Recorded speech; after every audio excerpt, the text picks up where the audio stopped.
سلامة عنا بالنافطات كبراتن بيتسب تقرأ برودكاست سيرفيس نعلة سوني كلتا يكاتيت كلتا شون عسرت شمونتنا عم تمرت استواردو حدشتي وانا ويه معوالتات حيزنا لكم قريبنا لنا حبراوت انحتكم سناكم بمعدامنا بزرزراتهم تسقاقيرنا ايرترا دحر كاب الدساوة استوها بمقلتي ندحري تسحيب اللام اتما قلتي هذا معراب تقرأ نزل وررتي بقمت الون اسنبير اللام مغالي وقان نايتا جيتات وردات التعيسة نزل زرب وطعام قطعمو اللام داقم أزراراب زعبا خوين زلو زروا ميجر جنرال جون مديد أم منغو تقارن زلو قجت وكبل زعدم كوين ترخيب اللهم بخالي وقان دكتور مولنقا سراو الشعبية كاب تقرأي نكوت صون دليتين ورن كبل مسكير له أبراهام بلاي بوغانو هابس مرازقات أمانا قرز ملكت حابريتا أكافيلو له إرترا سايكر قابزنال أبرا نسرا بلنال باهر له اللاتشين يون بلنال تقرأي part of Ethiopia زي إرترا قلت له ين نقدر تجريه فترة إنه يتبع ما أتنقر بإنترناشنال كوميتي يتنقر نيام يتنقر يتكراكر زاجن سلامة وصل فادي سواجن أقل على ونت يتبع ماتنات الناس ينقروا تسمع قلت له هنا متعاونوا بيسمع وشيتنا ويه نزياتهم قالوا تقدست مع بالسات حيزنا لنا مسانا تنحوم بقدامنت تمالي منغست إثيوبيا زوصو مغلصي هذا معراب تقران نزلو وررتي بقمطال سنبد كوينو منغست إثيوبيا تمالي بسمين معراو إثيوبيا مالتون بمعراب تقرا كمون بسمين ورا إثيوبيا مالت بشنق عفار قيح بحري مسقجت كل عكم زغلات انقيو دحرز مغلص دمالو معنتي كتماتات معراب اي كم قدمنن منقصاص قنيسو اب صلات فرحين بول زبل صبصاباتنا وصي زلو توم من حزبنا زصنتو زنور عصوات مرر خاص ملاش كوميتي لومي مصونا زبل رعدي وحيطوم كم زليو تصبصاب زملاخت بزعوا زملكيتو حبريتا زكافله غازدኛ مدهاني غداي ملሻ معراب تግራይ ምስ TDF አይን ዋጋን አይተትኩሩን አይሉ አቅቢጽዋም ናኸባት ጽውዕዎ መብዛሕቱ መለሻ ይርከበሎምን ተዛአቱን ከመገርኩም ይኹም ምስ ዘመናዊ ሰራዊት TDF ከተዋጎና ተሐስቡን ዝብል ሕቶ ካብቲ ብግድ ዝተኣከበ መለሻ ከም ዝለዓል ገለይጦሎም በኹላን ፈት ከም ዝተኸበበ ዝገምገመ አመራርሓን ንባዕሉ ስኒት ይብሉን አመንጎም ዝተፈጠረ አፈላላይ ሕዚ ናብ ዘይ ምምትማን ሰጊሩሎ ዝብል ተጸብጻብ በኃይልታት ወያነ ኤርትራ ፋኖ ግብፅን ሱዳንን نوررلنا إلهم حزبن ملعال جمر وغوسكواس مولن مولي فشلو زلو اب منغو حزبن بغبن زدلقي اسملاش كوميتين زلو افلالايون ابزي تعرقلو بركبت يحلو كبلون حبيرولهم كابز استفلالي كوابن تግራይ نمورار سراويت زصغا زلو بلصغنا بدحريت بفانو كبت كسارات يغلببل زبل تصبصاب سراويت بلصغنا تمالن كتما دبرتابور لغاي قوموت صعيبو فانو نتا ختما اب قلبت كمزاتواون تملاخيتلهم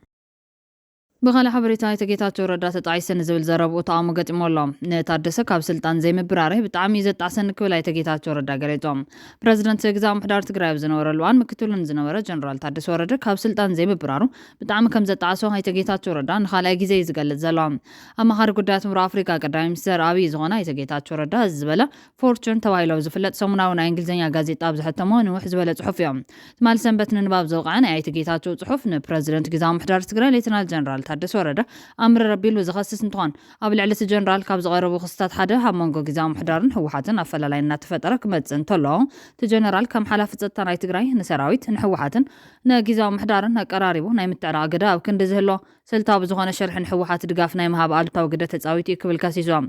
ነውዓል ፕሪቶሪያ ሲዕቡ ኣብ ዝተጣየሸ ግዛም حدار جنرال ታደሰ ምክትል ፕሬዝዳንትን لعلوي حلف ጸጥታን ኮይኑ ዝተመደበሉ ምክንያት እታው ኩናት ዝነበረ ክልል ካብ ጽልዋ ወታደራዊ መሪሕነት ናብ ሲቪላዊ መሪሕነት ንክሰጋገር ኣብ ምግባር ወሳን ተራ ንክጻወት ተሓሲቡ ይዝበል ኣይተጌታቸው እቲ ጀነራል ግን እዚ ምግባር ገዲፉ ናይ እዚ ተጻራራብ ዝኾነ ናይ ምትዕንቃፍ ተግባር በመውፋር ትግዛም حدار ብሽርሕ ንክፈርስ ዓብይ ገደ ተጻዊቱ ይክብል ካሲሱሎም جنرال تادسه بز سلت زي مخادون تግራይ عبي واقع خفيل وايل كم زامن زغلصت امهار قداي منستر حزب تግራይ كاف فيدرال منغست نكنصل بمداي قطوان كسن ناي مدردار عقمن كدكمن مخنيات كوين يكبل اب صحف زرزيروم صقمات كفطرو انتلو جنرال تادسه سلكو يعصن يريلو اب صحف زغسسا يتጌታቸው كم زغبرل مخنيات نتسراويت اتحبابيرو زقالس زنوره ጉጅለ ተዛዋዋር ድጋፍ ንምሃብ ከም ዝመስሎን በዝድማ جنرال تادسه ብልዕልዩ ክሕደት ዝፈጸመ መሲሉ ከም ዝስማን ብጣዕሳ መልክዕ ገሊጾም ሎም ኮይኑ ክሓስቡ እንተለኹ ታደሰ ኣብ ልዕለይ እዚ ኩሉ ሽርሕ ክፍጽም እንተሎ ንምንታይ ዘይ ባረር ኮይል እናሳሕ ዝበላይ ተጌታቸው እዚ ምግባሩ ዓቢ ፖለቲካዊ ስሕተት ምዃኑ ብምግላጽ ጽሑፍ ዛዚሞም ይኹን እምበራይ ተጌታቸው ረዳ ዘቕረቦ ጣዕሳ ሃናጽን ነቲ ኣብ እዋን ዝነበረ ኩነታት እውን ዘይገልጽን እዩ ዝብል ተቃውሞ ዘቕርበሉ ዘሎ ኮይኖም ሕዚ እውን ካብ ህልኽ ናብ ርጉእ ልዝብ ከምርሕ ከም ዝግባእ ዝንገረ ዘሎ ኣይተጌታቸው ረዳ ብትዋን ንጀነራል ታደሰ ናይ ምብራር ፖለቲካዊ ዓብላላይነት የነበሮን ይትረፍ ንጀነራል ታደሰ ወረደ ነቶም ብትሕቲኡ ዝነበሩ ኣባሪር እውን ተግባራዊ ኣይኮነን ብማል ኣይተጌታቸውን ናይ ዞባ ናይ ፕሮፓጋንዳ ሓለፍቲ ዘመሓላልፎ ውሳነ ብኣብነት ብምጥቃስ ገሊፆም ኣለዎም ናይ ምድርዳር ዓቕምና ቀቲልዎ ኢሉ ኣይተጌታቸውን ጀነራል ታደሰ ንበይኑ ዝኸሰሉ ስነ ሞጎት ባዶ እዩ ዝበሉ ካልኦት ተቃውምቲ ድማ ትስምዕ ካብ መጀመርታት ሒዙ ሳልሳይ ወገን ኣየድልየናን ብዝብል ሓበራዊ መንፈስ ሕወሓት ኣብይ ኣሕመድ ካብ ግዜያዊ ምምሕዳር ትግራይ ገሊሱ ሸዋሚ ፕረዚደንት ኣፀዳቂ ሹመት ካቢነ ክኸውን ኣብ እዋን ብረታዊ ቃልሲ ኣብ ጎኒ ሕወሓት ዝነበሩ ተቃውምቲ ውድባት ጓኖት ክኾኑ ብምግባሩ እቲ ናይ ምድርዳር ዓቕሚ ካብ መጀመርታት ሒዙ ምህምን ከም ዝተገበረ እዩ ኣብቲ ናይ ጌታቸው ረዳ ዝቐረበ ተቃውሞ ተገሊጹ ዘሎ በቲ ሕዚ ንሕድሕዱ ዝካየድ ዘሎ መሪሕነት ኣይተጌታቸው ንተቃውምቲ ውድባት ለውጢ ንደሊ ብምዋሎም ልሙድ ባንዴራ ሒዞም ብዝብል ኣካላቶም ክሳብ ዝቆስል ከም ዝተቐጥቀጡ ይርስዓን እዚ እውን ጣዕሳ ጌታቸው ረዳ ኮነ መቐራሕንቱ ንህዝቢ ትግራይ ንምክሓስ ዘኽእል ሃናፅን ሰላማዊ ልዝብን እምበር ስረይ ስራሕካውን ከም ዘይብሉ ኣብዚ ጽሑፍ ምላሽ ዝሃቡ ወገናት ዝገልጹ ዘለዉ ብኻሊ ሓበሬታ ዳግማ ዘራራብ ብዛዕባ ኮይኑ ዘሎ ዘረባ ሜጀር ጀነራል ወልደ ጊዮርጊስ ጆን መዲድ ኣብ መንጎ ተጋሩ ዘሎ ግጭት ጠጠው ክብል ዝዕድም ኮይኑ ተረኺቦም ትግራይ ስርዓት ብዝተለወጠ ቁፅሪ ካብ ግዛት ኢትዮጵያ ከምኡውን ዕረፍቲ ዘይብሉ ወራራት ባዕዲ ዝገጥማ ተደጋጋሚ ወራር ንምምካት ዝኸፍለት ዋጋ ከይኣክል ኣብ መንጎ ውሽጢ ትግራይ ዝነበሩ ተጋሩ ኣመሓደርቲ ከባቢታት ዘጋጥሙ ግጭታት እውን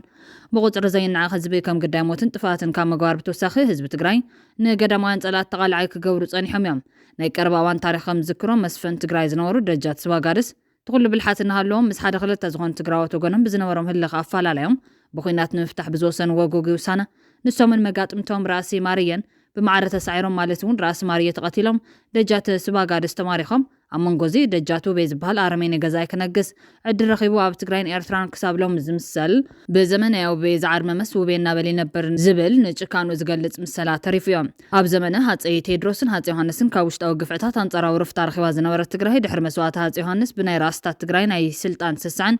ናይ ምኒልክ ሽርሕታትን ኣብ መንጎቶም ክልተ ጀጋኑ ራስታት ማለት እውን ራስ ኣሉላን ራስ ሓጎስን ዝነበረ ኣፈላላይ ብዘተ ኣብ ክንዲ ምፍታሕ ብግጭት ተፈቲሑ ክልቲኦም ራስታት ተቐታቲሎም ትግራይ ክሳብ 1983 በዚ ህዝባን መሬታን እናቐነሰ ለምውን እቲ ቁልቁለት ንሱ ጠጠው ከም ዘይበለ ዝፍለጥ ኣብ ዘመን ሃይለ ስላሴ እውን ንቓልሲ ዳግማይ ቀዳማዊ ወያነ ካብ ናይ እንግሊዝ ነፈርቲ ደብዳብ ዘይነኣስ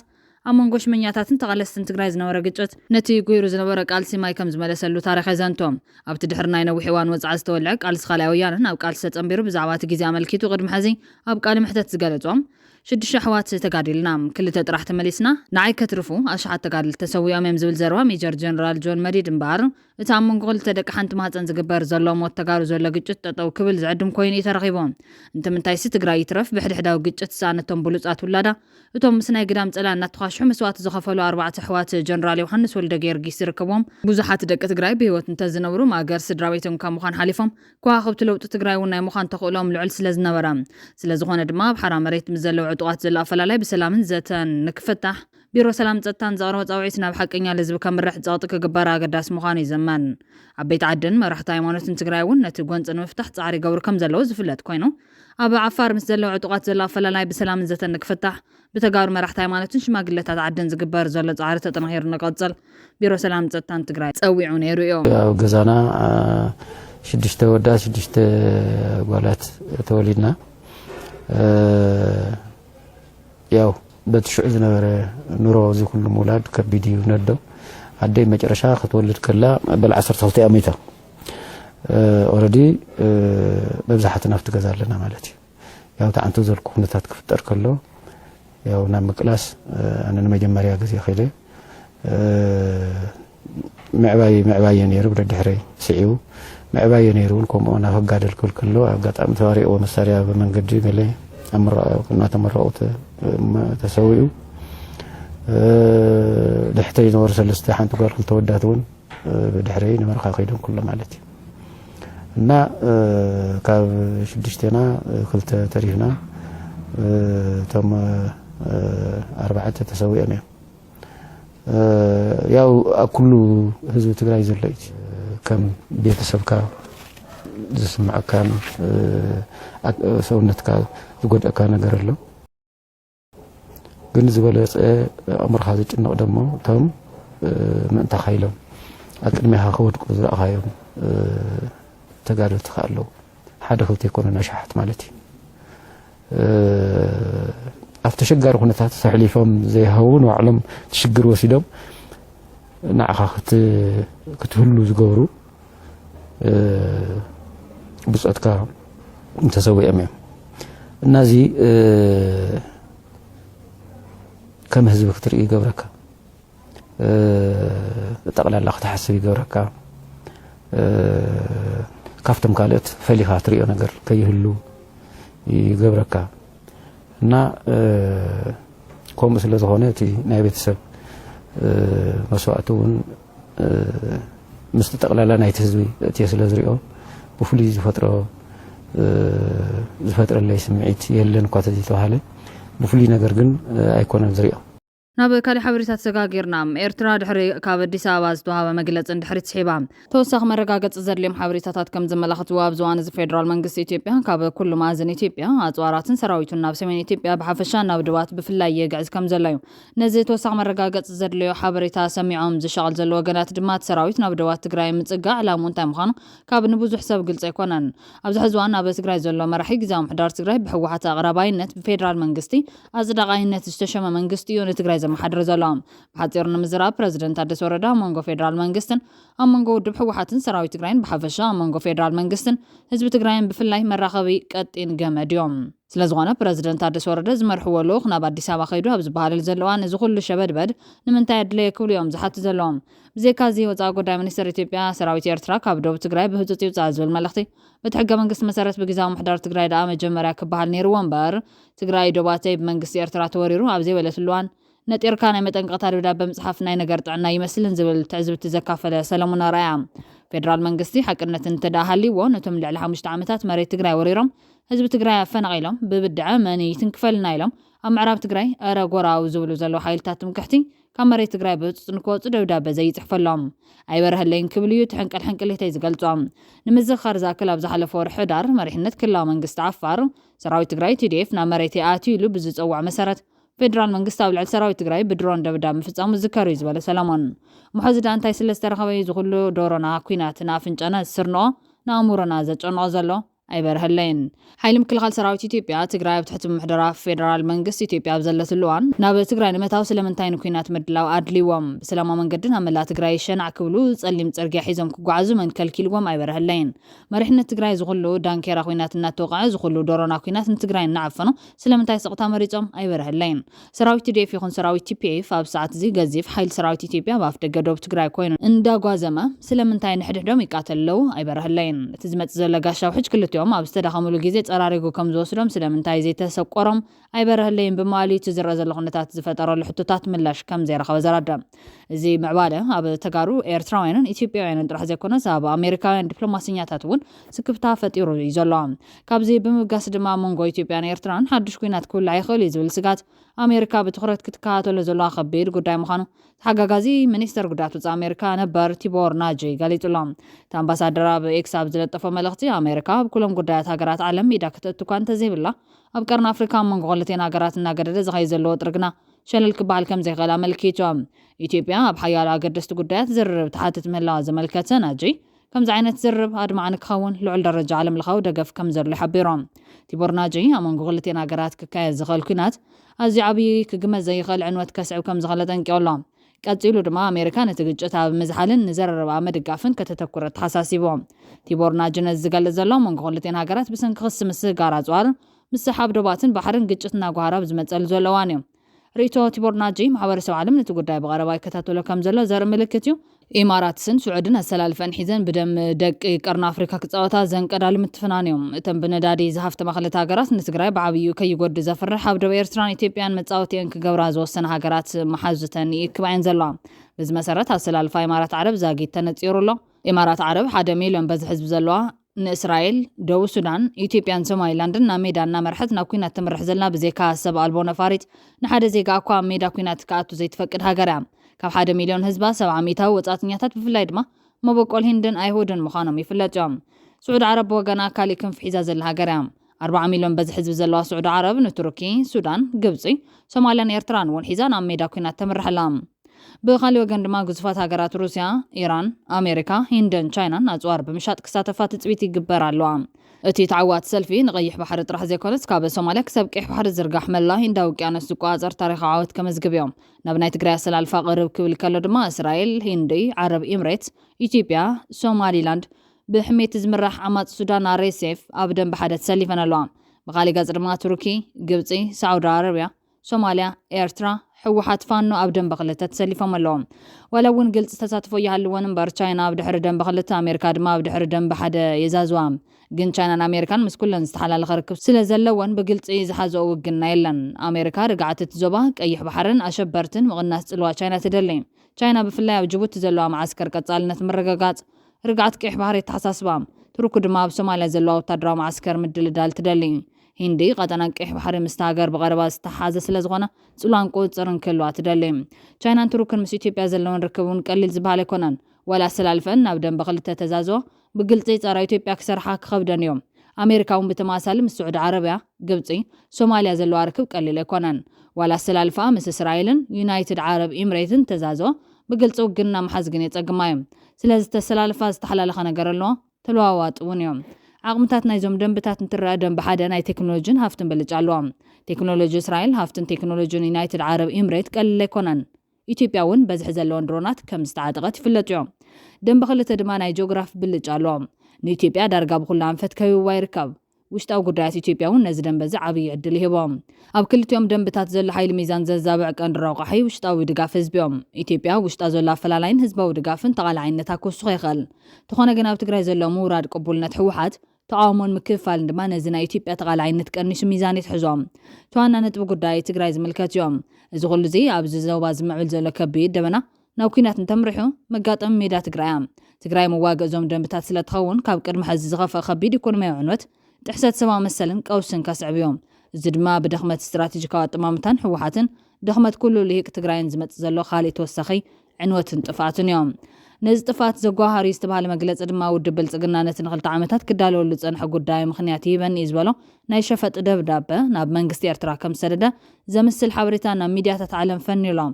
እዚ ሓደ ገጽ ዝሓዘ ደብዳበ ናብ ተነለዋ ዝበሃል ዓበይቲ ሚድያታት ብህፁፅ ከም ዝበጽሕ ብምግባር እዩ ተጀሚሮም ንምንታይ ናብ ሚድያታት ከም ዝፍኖ ተገይሩ ዝብሉ ብወገን ኤርትራ ዘለው ተንተንቲ ደብዳበ ብልጽግና ነቶም ወጆኻ ክብሉን ዘዋቀርና ኣፍሪካ ክሕምሱ ዝጸንሑን ኣኸደምቱ ዘግሃደ እዩ ክብል እዮም ገሊፆምዎም ኣብቲ ቀዳማይ ነጥቢ ናይቲ ደብዳበ ብልጽግና ሰራዊት ኤርትራ መሬት ኢትዮጵያ ብሓይሊ ጎቢጡ ከም ዘለዎን ብተወሳኺ ድማ መንግስቲ ኤርትራ ንዝተፈላለዩ ዕጡቓት ኢትዮጵያ ንዋታዊ ሓገዝ ይህብ ከም ዘሎን እዩ ኣቕሪቡ ዘሎ ነዚ ምላሽ ዝሃቡ ኤርትራውያን እዚ ቀዳማይ ምኽንያት ብምባል ይገልጽዎም ኣብቲ ካልኣይ ነጥብ ድማ መንግስቲ ብልጽግና ኣብ ዝሓለፉ ውሑዳት መዓልትታት ኤርትራ ነቲ ፍጥጥ ክቢ ምባል ሰራዊታን ኣብ ሰሜናዊ ምዕራብ ኢትዮጵያ ከም ዘስገረትን ምስ ዕጡቓት ተጻሚዳ ትንቀሳቐስ ምህላዋን እዩ ዝጥቀን ብዘይካዚ መንግስቲ ኤርትራ ሰራዊቱ ክስሕብን ምስ ዕጡቓት ትግራይ ዘለዎ ርክብ ክበትኽን ይጠልብ ኣብዛ ነጥብ እዚኣ ብህፁፅ እትብል ቃል ትስመረላ እያ ኣብቲ ሳልሳይ ነጥቢ ስርዓት ብልጽግና ነቲ ኣብ መንጎ ክልቲአን ሃገራት ዘሎ ፍጥጥን ዘይምትእምማንን ብሰላም ክፈትሕ ቁርብ ምዃኑን ኣብ ጠረጴዛ ክቕመጥ ድልው ምህላውን ይገልጽ እሞ ብልጽግና ኣብ ጉዳይ ኣፍ ደገ ባሕርን ጉዳይ ወደብ ዓሰብን ዘሎ ኣፈላላይ ብዘተ ክፈትሕ ድልው ምህላው ድማ ጸቒጡ ይሓትት ኣብ ታሕቲ ናይቲ ደብዳበ ሚኒስተር ጉዳያት ወጻኢ ኢትዮጵያ ዶክተር ጌዲዮን ጢሞቴዎስ ናብ ሚኒስተር ጉዳያት ወጻኢ ኤርትራ ሃይተ ዑስማን ሳልሕ ዝብል ብፌርማ ዝተሰነየ ማሕተም ሚኒስተር ጉዳያት ወጻኢ ኢትዮጵያ ንረክብ ትርጉም ናይቲ ደብዳበ ብዝምልከት መርበብ ሓበሬታ ግደፍ እዚ ደብዳበ እዚ መፈለምታ ናይ መዛዘሚ ብዝብል ክትርጎም ይከኣል ክብል ዝገለጹ ኮይኖም ብኣተሓሳስባ መራሕቲ ብልጽግና ንልዕሊ 2 ዓመታት ብቑልዕ ክሸባሸብሉ ዝጸንሑ ናይ ኩናት ኣጀንዳ ኣብ ኣጋም ዝዛሙ ከም ዘሎ ዘነጽር ምዃኑ ይድምደም እዚ ደብዳበ እዚ መምኽኔታ መንቀሊ መበገሲ ብምባል ክግለጽ ይከኣል ዝብል እቲ ናይ ኤርትራ መርበብ ሓበሬታ ቀዳማይ ንኤርትራ ግዛታዊ መሬት ኢትዮጵያ ብሓይሊ ሒዛላ ይብል ካልኣይ ጠቐነ ኤርትራ ንተቃወምቲ ዕጡቓት ትዕጥቐላ ይብል ሳልሳይ ጠቐነ ኤርትራ ንዝኾነ ዝርብ ክትቅበል ድልውቲ ኣይኮነትን ድማ ኢሉ ይኸስስ ብዝብሉ ነጥብታት ነገር ምድላይ ምዃኑ የረድም ኣብዚ ደብዳበ እዚ ብልጽግና ኢትዮጵያ ደላይት ሰላም ምዃናን ነቲ ምስ ኤርትራ ዘሎ ኣፈላላይ ብሰላም ክትፈትሖ ድልውቲ ምዃናን ትደብዳበ ይገልጽ እዮም ጠለብ ተሓቲት ናይ ዘለና ጠለብ መንግስቲ ኤርትራ ኣውንታዊ መልሲ እንተረኺቡ መንግስቲ ብልጽግና ኣብ ጉዳይ ኣፍ ደገ ባሕርን ወደብ ዓሰብን ዝርብ ክካየድ ከም ዝጠልብ እውን ይገልጽ እዮም ትርጉም እቲ ደብዳበ ክጥቕለል እንከሎ ቀዳማይ እዚ ደብዳበ እዚ ብማሕበረሰብ ዓለም ክፍለጥን ኣብ ሚድያ ክጋዋሕን ዝተደለየ እዮም እቲ ምንታይ ብልጽግና ነቲ ደብዳበ ብስቱር ናይ መንግስቲ ኤርትራ ክልእኾ ይኽእል ምንባሩ ሓደ ካብቲ ናይ መወዳእታ መጀመርታ ብምባል ክንገልጹ ዘገድድ እዮም ብኣተሓሳስባ መራሕቲ ብልጽግና ቅድሚ ናብ ኩናት ምምርሖም ንዓለም ብሰላም ክንፈትሖ ፈቲና ኢና ዝብል ጭብጢ ንምሓዝ ይጓየዩ ምህላዎም ግልጽ ኮይኑ ኣሎ ብምባል እዩ እቲ ናይ ኤርትራ ጸብጻብ ትርጉም ናይቲ ደብዳበ ዘነጽር ካልኣይ እዚ ደብዳበ እዚ ካብቶም ዝሓለፉ መልእኽትታት ዝፍለ ከም ዘይኮነን ምናልባት እውን ኣብ ድሮም ምብጋሱ ብመንግስቲ ኤርትራ ከም ዝንጸግ ተኣሚኑሉ ዝተጻሓፈ እዮም ሳልሳይ እዚ ደብዳበ እዚ ስርዓት ካብ ተሸሚሞ ዘለዎ ጥሪ ንምምላጥ ጸገማቱ ዘባዊ መልክዕ ንምትሓዝ ተበግሶታቱ ኣጻፊፉሉ የብለና ብሙሉእ ወገን ኤርትራ ኣብ ናይ ተጠንቀ ኩነታት ደው ንምባል ዝዕድም ምዃኑ ይረድም ካብዚ ብምብጋስና ኣገባብ ተሓዛ ብመንግስቲ ኤርትራ ዝወሃቦ ምላሽን ክልተ ስልትታት ክህሉ ከም ዝኽእሉ ዘመልክት እቲ ቅድሚ ኤርትራ ስሒበ ዝብል መግለፂ ምውፃእ ዝወፅእ ጽሑፍ ቀዳማይ ቁልጥፉን ንማሕበረሰብ ዓለም ግልጽ ዝኾነን ግብረ መልሲ ክወሃብ ይኽእል ካልኣይ ኣብ ናይ ብልጽግና ጨቕጫቕ ከያትኻ ፍኹስ ዝበለ ግብረ መልሲ ብማምነቲ ጉዳይ ተባርዕ ዘይምግባር ዝብሉ ስልትታት ክወፁ ከም ዝኽእሉ ዘነፀረት ብኣቦ ጣሃ ካብ ኣስመራ ዝተዋሃበት ትንታነ ብመሰረት ተቐዲሙ ዝተዋሃበ ኣንፈት ኤርትራ ኣብ ጉዳይ ኢትዮጵያ ዝነበረን ዛዕባ ወዲእ ኣለኹ ፍኹስ ዝበለ ግብረ መልሲ ተዋሂቡሎ ኤርትራ ለሞም ዝሃበቶ ምላሽ ካብቲ ምስ መንግስቲ ኢትዮጵያ ብወግዒ ጀሚራቶ ዘላ ኾነ ምስ መሪሕነት ሕወሓት ተጀሚሩ ዝበሃል ርክባት ጠቕሊላ ከም ዝወፀት ብምግላጽ ኣብ ማእዲ ኢትዮጵያ ከም ዘይትዕደም ገሊጻ ኣላ ኤርትራ ነቲ ብሚኒስተር ጉዳያት ወፃኢ ኢትዮጵያ ሰራዊታ ካብ መሬት ኢትዮጵያ ክትስሕበን ንልዝብ ድልውቲ ክትከውንን ዝቐረበ ጻውዒት ብቓኑን ትሕዝቱን ዘስደምም ምዃኑ ብምግላጽ ሕዚ እውን ኣብቲ ማእዲ ከም ዘይትዕደም ገሊጻ ኣላ እቲ ሎሚ ብመንገዲ ሚኒስትር ዜና ዝወፀ ምላሽ ነቲ ብኢትዮጵያ ዝቐረበ ጥሕሰት ሉዓላዊ ግዛት ኢትዮጵያ መደጋፍ ዕጡቓት ሓይልታትን ዝኸስስ መግለፂ ናይ ሓሶት ተቓኒሉ ብምግላጽ ንጥጅ ዕላማ ዝተፈብረኸ ብቓኑን ትሕዝቱን ዘስደምም ኢልዎ ኣሎ መንግስቲ ኤርትራ ኣብ ዝዋን መግለፂኡ ኤርትራ ሕዚ እውን ኣብ ከም ዝበለ ናይ ሕሱር ሓሶታት ማእዲ ንዳድ ንምኽዓውን ንፋስ ንምንብድባድን ከም ዘይትዕደም ደጊማ ተረጋግጽ ክብል ምላሽ ይብሎ እዚ ማለት ኤርትራ ንማሕበረሰብ ዓለም ንተጋሩ ሓዊስካ ኩሎም ኢትዮጵያውያን ጉዳዮም ባዕሎም ክውድኡ ምሶም ዝነበረ ርክብ ገዲፈዮ ንድሕሪት ተመሊሰ ኣለኹ ዓለም ይፍለጥ ክትብል እያ ብሓፂር መግለፂ ኣውጃ ዘላ ብወገን ትግራይ ግና ይትረፍ ከም ዝኣምሰል ሓፂር ንጹር ዲፕሎማስያዊ ቃልሲ ክትካይድ ኣብ ዝቐረበ እዋን እኳ ብጸለምቲ ዘይሓሰብና ኩናት ገጢሙና ዝብል ዘሰክፍ መግለፂ ድሕሪ ሞት ሰባት ከም ዝወፀ ይርስዓን ሕዚ እውን ምስ ኢትዮጵያ ዝቕፅር ርክብ ንጹር ኣይኮነን ኣብ ዝተደሪኾም ለምውን ቁመና ትግራይ ክዕረፅ ዝውዑ ደቂ ትግራይ ድማ ሕዚ ትግራይ ብዘለዋ ቁመና ናብ ውግን ተተኣትዩ ከም ውፅኢቱ ብሄር ክጠፍ እዮም ልክዕ ከምቲ ፊልስጤማውያን ብኦቶማን ኢምፓየር ብሪቲሽ ኢምፓየርን ደቂ ሓደ ሰብኣይ ብክልተ ኣንፈት ዝተሰለፉ ሓያላት ተዋጋእቲ ተገፊፎም ክዋግኡ ዝተገደድዎ ወላዲ ደቅኻ ኣዋፅእ ተባሂሉ ብክልቲኦም ዝተጋፍዑ ክብልኦም ዘጠንቀው ዘለዎም ሕዚ ኣብ ትግራይ ዝፍጠር ውግእቲ ሕዚ TDFን TPFን ተባሂሉ ዝዋጋ ዘሎ ሓይሊ ብመንፀርቶም ብቀይሕ ባህሪ ዝነሃሩ ዘለዎ ሃገራት ዝደቐቐ እዮም ዝዋግኡ ሓይልታት ካልኦት ሰብ ዓቕሚዮም ምናልባት ንእሽተይን ኳሕኳሕ ጀማሪ ተኽሱ ኮይኑ ጥራሕ ከገልገል ዝኽእል ክልቲኡ ሓይሊ ብድሕሪኡ ካብ ቁፅር ወፃ ዝኾኑ ሓያላት ሰብ ዓቕሚዮም ክዋግኦም ትግራይ ትሕረ ዘላ ካብ ማእኸል ዝረሓቐት መዋጊት ቦታ ክትከውን ጥራሕ እዮም መዋጊት ሜዳ ጥራሕ ዝሓየለ ክደራደረላ ፖለቲካ ትግራይ ካብ ምልሻው ኣተሓሳስባ ወፂኡ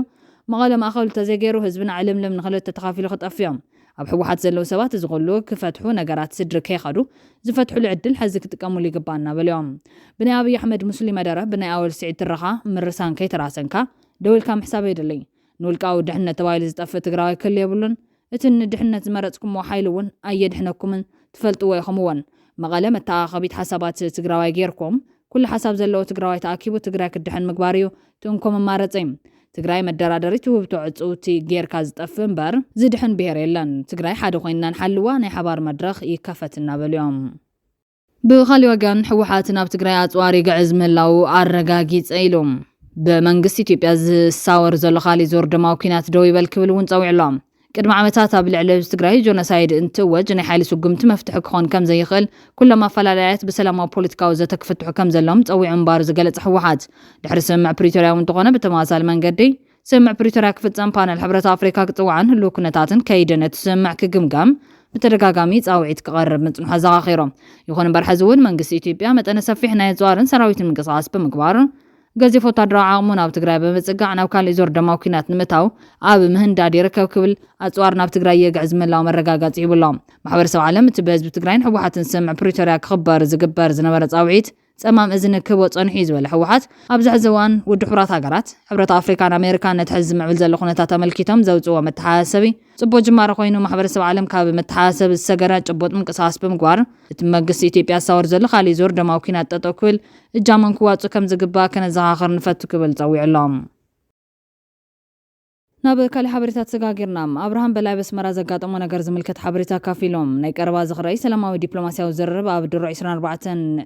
2013 ዓም ጥቅምቲ ሰራዊት ኤርትራ ኣብ ትዋንቲ ዝቋፀሮ ዝነበረ ከባቢታት ትግራይ ክወፅእ ንምግዳድ ፈቲነ ክብል እዩ ኣብርሃም ገና ብመፈለምታት ኩናት ክወፅእ ከም ዝሓተተ ኣብቲ ገበን ኣብይ ንምክልኻል ዘቕረቦ ክትዕፅሒፉ ዘሎ ጥቅምቲ 24 ሰራዊት ኤርትራ ክወፅእ ሓቲተ ዝብል ሓሶት ዘቐረበ ኣብርሃም ኣብቲ እዋን ክሳብ ወርሒ መጋቢት ሰራዊት ኤርትራ ኣብ ትግራይ የለን ዝብል ምላሽ ሰበስልጣን ኢትዮጵያ ግን ይኽሕዶ እዮም ድሕሪ ሻዕብያን ናይ ውድብ ሕብራት ሃገራትን ሕብረት ኣውሮፓን ልኡኻት ጥይት ምትኳሱን ናይ ሽዑ ልኡኽ ሕብረት ኣውሮፓ መሪሑ ንትግራይ ዝኣተወ ሚኒስተር ጉዳያት ወፃኢ ፊንላንድ ዝነበረ ፔኮ ሃቬስቶ ተጋሩ ከነጥፎም ኢና ኢሎምኒ ንሚእቲ ዓመታት ከም ዘይለዓሉ ክንደቕሶም ኢና ኢሎምኒ ሓደገኛ ኩነታት እዩ ዘሎ ክብል ዝሃቦ መብርህን አብይ አሕመድ ብዝተፈላለዩ አካላዊት ሰራዊት ኤርትራ ከውፅእ ፀቐጥ ድሕር ምሕያሎን ኣብ ወርሒ ሚያዝያ 2013 ዓ.ም ኣብርሃ በላይ ኣብ ፌስቡክ ጽሓፎም ኣብ ናይ ባዕለይ ገጽ ብዕለት 26/2021 መጋቢት ኣብ ታሕቲ ተታሒዙ ዘሎ ዝተለጠፈ ክትዕዘቡ ትኽእሉ ኢኹም ክብል ምስክርነት ክብ ተራይሎም እቲ ሽዑ ኣስመራ ሰራዊት ምስሓብ ኣብያትን ዝብል ተጓንፎ ዝገልጽ ኣብርሃም በላይ ሎም እውን ሰራዊት ኤርትራ ይውፃ ዝብል ዘሎ ኢትዮጵያ ብኸመይ በዓሰብ ኣቢላ ናብ ባሕሪ ክትበጽሕ ከም ትኽእል ንዝብል እምበር ንህዝቢ ትግራይ ሓሊ ከም ዘይኮነ ይገልጽ እዮም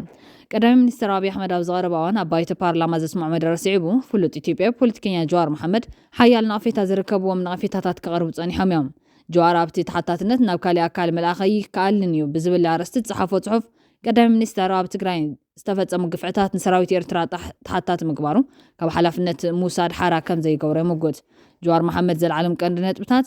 ገበናት ኣፍልጦ ማብን ሓላፍነት ምስጋረን ቀዳማይ ሚኒስትር ኣብ ልዕሊ ህዝቢ ትግራይ ጽዩፋት ገበናት ከም ዝተፈጸሙን መጀመርታ ግዜ ብግልጽ ምእማኑ ዓብይ ነገር እኳ እንተኾነ ነቲ ሓላፍነት ገበን ሙሉ በሙሉ ኣብ ልዕሊ ሰራዊት ኤርትራ ከቕምጦ ግና ህድማ ምዃኑ የመልኪቶም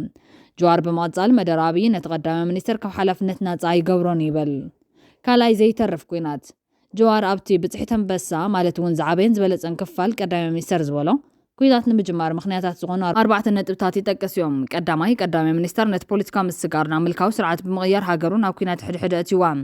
ካልኣይ ድሕሪ 2011 ምስ ኤርትራ ዝተገበረ ስምዕ ሰላም ንሰላም ዘይኮነ ንትግራይ ዕላማ ዝገበረ ወታደራዊ ስምዒ ነይሮም ሳልሳይ ቅድሚ ኩናት ይኹን ኣብ እዋን ኩናት መንግስታውን ማሕበራዊ መራኸቢታት ሚድያ ኣብ ልዕሊ ህዝቢ ትግራይ ናይ ጽለ ፕሮፓጋንዳ ብምትባዕ ንመጥቃዕቲ ምችዋባ ፈጢረን ቀዳማይ ሚኒስትር ባዕሉ ሰራዊት ኤርትራ ብጠለም መንግስቲ ኢትዮጵያ ናብቲ ሃገር ከም ዝኣተወ ብተደጋጋሚ ከም ዝገለጸ ብምዝካር حزن ኤርትራ ጥራሕ ምውቃስ ጉቡ ከም ዘይኮነ ገሊጾም መዓልቲ ተሓታትነትን ፍትሕን ኩሎም ኣብቲ ኩናት ዝተሳተፉ ወገናት ኣብ ልዕሊ ንጹሃት ሰባት ገበናት ከም ዝፈጸሙ ዘስተባሃለ ጀዋር ቀዳማይ ሚኒስትር አብይ ከም ዋና ሃንዳሲ ናይቲ ኩናት መጠን መዓልቲ ፍትሕ ምስ መጻስ ኣብ ቅድሚ ዝርዝር ምዃኑ ገሊጾም ጀዋር ኣብ ሰሙን ቀዳማይ ሚኒስትር ዝሃቦ መግለጺ ምልክት ጣዕሳ ዘይኮነስ ሓድሽ ወታደራዊ ምሕዝነት ንፍጣርን ንኻሊእ ኩናት ንምድላውን ዝዓለመ ሓደገኛ ስትራቴጂ ምዃኑ ጠንቂቖም ህዝቢ ንኸምዚኣቶም ዝኣመሰሉ ተደጋገምቲ ትረኻታት ነቒሑ ክጥንቀቐሎምን ተወሳኺ ዕንወትን ከይፍጠር ድማ ሓደ ግዜ ተዓሺና ክብል ብምባል ዘርኡ ዛዚሞም ቅድም ዶክተር አብርሃም በላይ ፕሬዝዳንት ትግራይ ኮይኑ ዝነበረ ዶክተር ሙሉ ነጋ ሰራዊት ሻዕብያ ካብ ትግራይ ንክወፅእ ዝኽእሎ ኩሉ ይፅዕር ምንባሩ ኣነ ምስክር እየ ግን ኣብይ ከነውፅኦም ኢና ካብ ምባል ካሊእ ነገር ክግበር ኣይፈቐደን ነይሩ ንክወፅእ እውን ድሌት ነበሮን ክብል እዩ ምስክርነት ይቡ ዘሎም አድግራት አይ ቲንክ አብርሃም ነበር መሰለኝ ሄደናል አድግራት ስንሄድ መድኃኒት ፋብሪካ አለ እዛ አድግራት መድኃኒት ፋብሪካ አለ ዩኒቨርሲቲው ደግሞ የፌደራል ነው መድኃኒት ፋብሪካ የሀገር ነው መድኃኒት ፋብሪካ ማለት ትግራይ ይኑር ኦሮሚያ ይኑር ያን ካመረተ ለሳፖርቱ ለኢትዮጵያ ነው እና ሲሄድ መድኃኒት ፋብሪካው የኤርትራ ሰራዊት ነው ያዘው ዩኒቨርሲቲው የኤርትራ ሰራዊት ነው ያዘው ኃይል ነው ያዘው እንደዛ ታስብ መከላከያ ደግሞ አለ መከላከያ ካምፓኒ ሌላ ካምፓኒ ያለው ከዛ እኔ እዛ የነበረው አዛዥ ኮሎኔል መሰለኝ በጣም ተናድጄ ለነዛም እንዲወጡ ያላቅሜ ነው እንግዲህ ቢተቆስብኝ ግን እንዲወጡ እዛ ያገኘኋቸው ልክ አይደለም ምክንያቱም ያበላሹ ነበር ባይናቸው ያበላሹ ፋብሪካው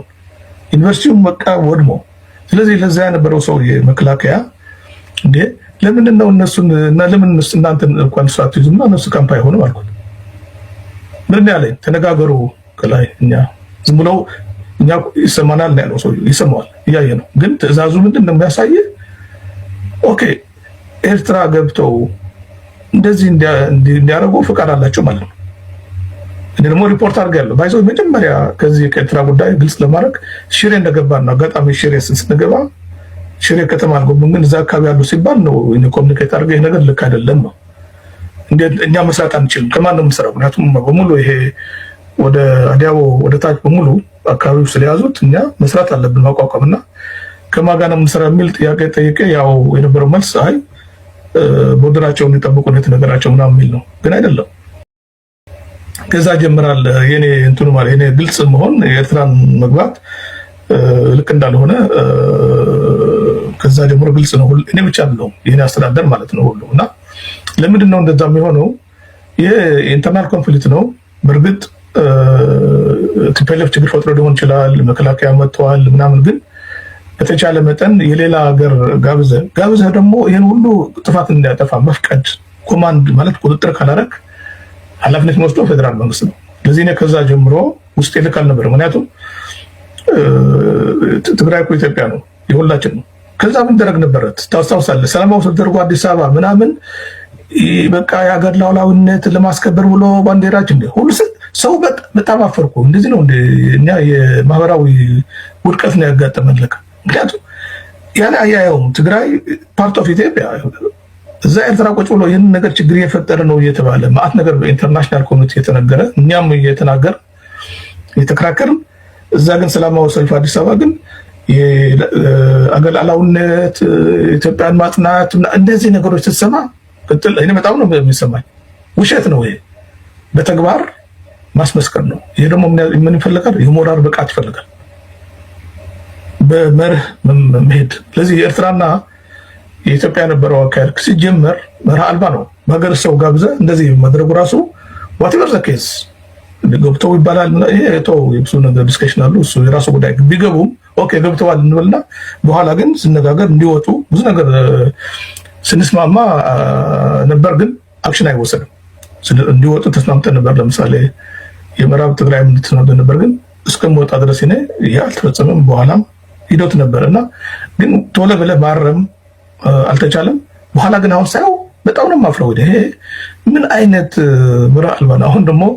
በተቃራኒው የአሰብ የምናምን የሚል ደግሞ መጣ። ይሄ ለምሳሌ የአሰብ ጉዳይ ብጠይቀኝ የኢትዮጵያ ባህር በር እኔ ማምናለሁ። ገና ድሮ ትግራይ ውስጥ የሆነ ትምህርት ቢሮ ነበር፣ እዛ ሆኜ ጥያቄዎች ይነሱ ነበር። ምክንያቱም የኤርትራ ኦኬ እንደ ሀገር እውቅና ሲሰጥ በሽግግር መንግስቱ ጊዜ ስለነበር እውቅና ሲሰጥ ምንድን ነው ለኢትዮጵያ ተደራደራለሁ እኮ እንዴ ሁለቱም የባህር በር ሰጥተህ ያ ነው ፌል ያደረገው። ያን ጊዜ ስህተት ነው ብዬ ነው የማምነው እንደራሴ። ምክንያቱም ኢትዮጵያ በምንም ተአምር ማጣት አልነበረባትም ከሚሉ ሰዎች አንዱ ነኝ። ባይዘወይ ቱ ቢ ኦነስት ይሄ አቋሜ ነው። ለምን ትልቅ ሀገር ኤርትራ ደግሞ መብታቸው ነው። ኦኬ በሪፈረንደም ከሆነ በፕሮሰስ ከሄዱ ኢትዮጵያ የራሷን መብት ማስጠበቅ ነበረባት። ስለዚህ የአሰብ በሉ ምናምን ይሄ ባህር በሩ ላይ ተገቢ ባልሆነ መንገድ እንዳጣን ይገባኛል። ይሄ ባይዘወይ ለትግራይም ለአጠቃላይ ለኢትዮጵያም ትልቅ ጉዳት ነው። ልንገርህ ይሄ እንግዲህ ታሪካዊ ስህተት ነው የምወስደው፣ ልክ አይደለም። ግን አሁን አብረህ ትግራይ ዘምተህ እንደገና አሁን ደግሞ እንደዚህ አይነት ነገር ማድረግ ሁሉ ነገር በጦርነት ሳይሆን በሌላ በዲፕሎማሲ በህግና ስርዓት በመነጋገር መሆን አለበት እንጂ ጦርነት የሚባል ነገር ባይዘው አዘ ኤንድ ኦፍ ዘ ዴይ ወደ ድርድር ወደ እንትን ነው የሚመጣው።